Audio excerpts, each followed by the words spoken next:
Should I trust the charts that I see? Is there any way to lie with charts? Yes, there is. Willingly or unwillingly, there's a plethora of ways through which you can lie with charts. Can you look at an example? Yeah, for sure. So when we're talking about design with a chart, maybe for ease of an example, just think about a bar chart, right? Everybody knows how a bar chart looks. Okay. You have several elements on a chart outside of maybe what's obvious, right? You have the y-axis, the x-axis, you have a title, you have the actual bar charts, maybe some data labels that enunciate what the value of a certain bar chart is. Mm-hmm. And you can manipulate some of these elements to better sell the story you're trying to sell. These are some examples of what I meant by saying by poor design, right? Mm-hmm. So looking at the first one, this would be the correct version and then the deceptive version. Here we're highlighting the percentage of population with access to safe drinking water. Just a random example on the internet, right? So the way they sold this news, this is actually, I think, something that appeared in the news in America at some point. This is like a real example of... It's a real example between Willowtown and Silvertown, two towns in America. So this is what appeared in the news, right? You see the comparison between the two towns. A few pinpoints, right from the go, there's no y-axis, right? So there's nothing to tell you exactly what is the comparison between the two. But you definitely from the get-go see that one is much bigger than the other, right? Yeah. So the idea being that, hey, our town is much better, or Willowtown has seen better days, and this is another town to compare it with. But if you look then to the correct version, you'll then realize that the difference is much smaller than what's shown here, just because they don't show the y-axis, right? And they want to highlight the point. What's happening is that actually, if you were to have an y-axis here, you'd see it doesn't start from 0, which is usually what you would, your brain would tell you from the get-go. So the difference is about 3%. Not as high as they wanted to communicate to you, right? So they zoomed in basically. They just zoomed exactly. That's a very on the slice that they very good way of putting it, right? So you don't take the data from a proper point of view. You zoom into it a lot to highlight the idea, the point you're trying to sell, and maybe to take a few steps back from this. So the reason why things like this happen is because charts, graphs, these big numbers that you see, especially on TV, they're extremely compelling, right? Mm-hmm. So when somebody comes and says, you know, I know the truth and this is the data to sustain it, from the get-go, your reaction is to trust that person because, hey, he did the research, he has the tools to show it. So, so this type of communication via charts is very powerful. It has the potential to be very powerful. And of course, where there's power, there's also people that want to use that power for their own benefit. So that's why we're going to see a lot of stuff like that. Things that you might see, and you're kind of going to verge with the marketing area of things, is that you take the data, it is truthful, and the graphs will be accurate. But for example, one thing that comes to mind is about the pharmaceutical companies. Okay. Right. So they show some charts and they say they split the data to a degree that it becomes so niche, so specific that it is true, but then you have to ask yourself about the relevance. So for example, we're the top seller in the Eastern region for products that only sell to hospitals. Yeah. Right. So there's so many criteria there that you have to wonder, all right, so how many competitors are in this contest that you're ranking yourself there, because when you're going to drill down, you're going to see that's maybe 4 or 5 companies, and you're on first place. All right, I mean, it's not a lie. I mean, this reminded me of something when I used to work in a certain company, and we had one of the sets of data, pools of data we looked at was this attrition area, like how many people are leaving the company, what people, what seniorities, what departments, what disciplines, after how much time in the company, for what reasons, and so on. And depending on how much you dug into the data and how you chose to kind of look at it and understand it, the same situation could appear to be bad or not so bad or actually quite positive, or you could look at some data and in a certain way it felt like things were improving, and in other ways it felt like it wasn't improving. It was very confusing because you could look at the same data in different ways depending on your perspective and what you chose to highlight in certain situations. So it's not easy, and this reminds me of quote. I forgot the author, but I like this quote a lot.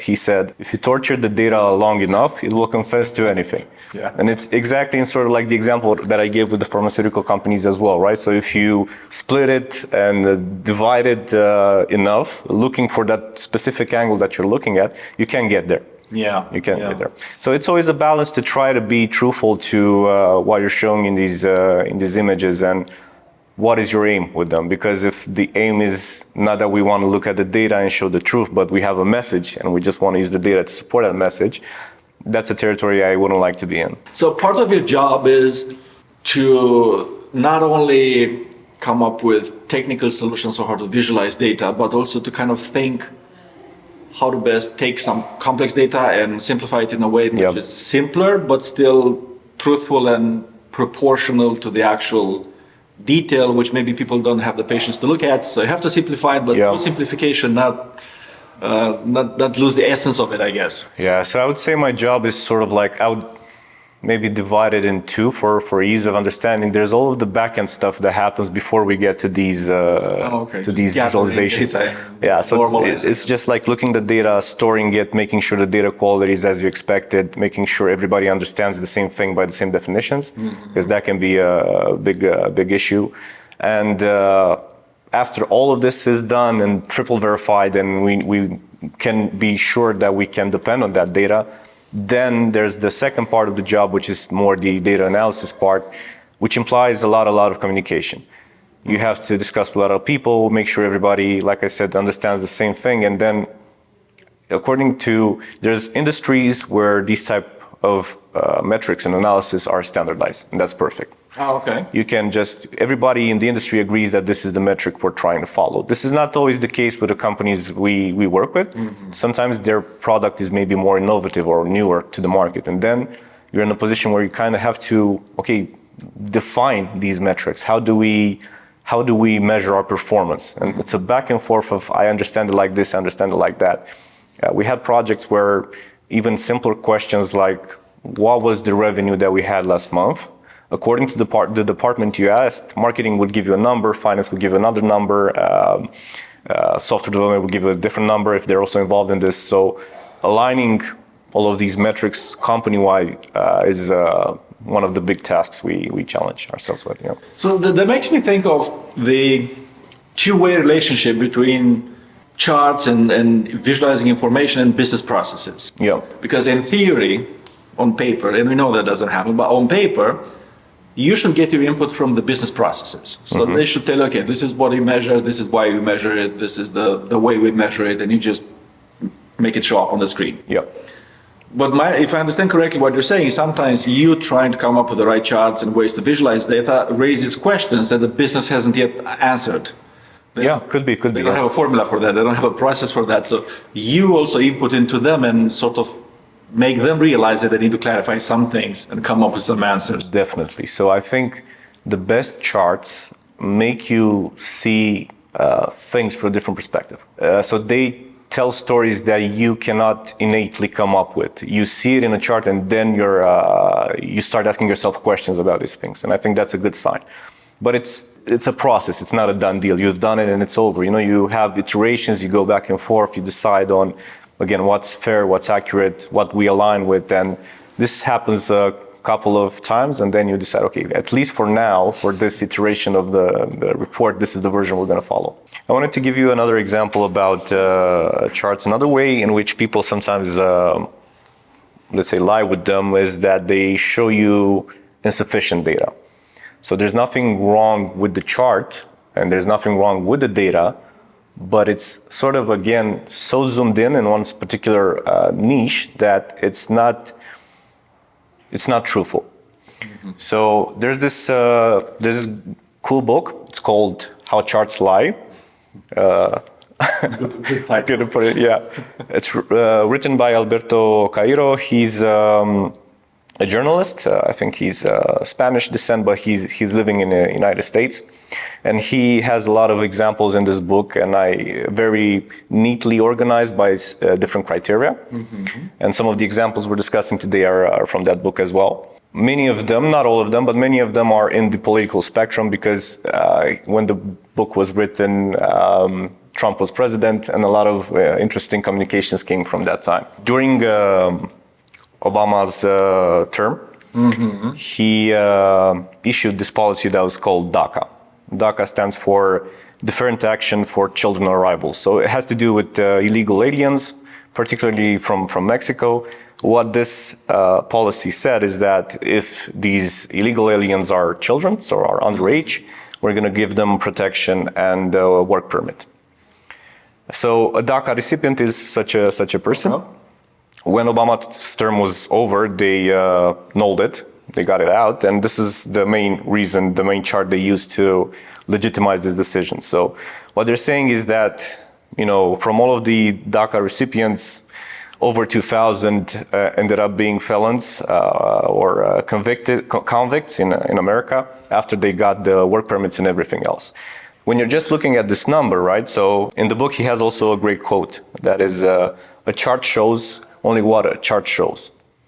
So if this number is big or if this number is small, you don't get from this chart. Yeah. Or you're getting is a number, right? So is 2,000 a big number or 2,000 a small number? Well, now because we're talking about this, my mind is, aware of these things, and the answer is going to be, I don't know. I don't have the context. But if Exactly. you're glancing at something like this, it's very easy to sell it, right? So the truth is that the number of DACA recipients in all of its existence is around 800,000.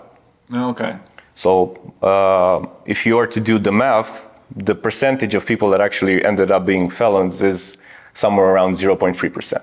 Then you would have to compare that percentage with a percentage of people which are not DACA recipients to put it even to more context. Yes. We'll get into that okay. quite soon, but I'm just saying, like right from the get-go, right? You're saying 2,000, it sounds like, that's a lot of, if you imagine in front of you like 2,000 people, that's a lot of people, right? Mm-hmm. But when I'll tell you that it's, out of everybody that received this, it's 0.3%, then this gets another connotation entirely. So what he did also in this example is that he put it in a different perspective, right? So if you take every 1,000 DACA recipients,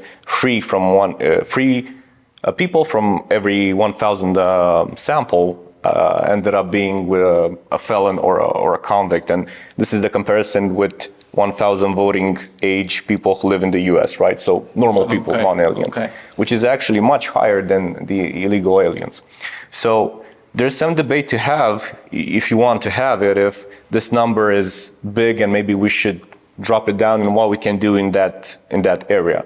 But if the point of this chart, the point of this data is to tell you that the policy was bad because we had so many DACA recipients that ended up felons, it just isn't true.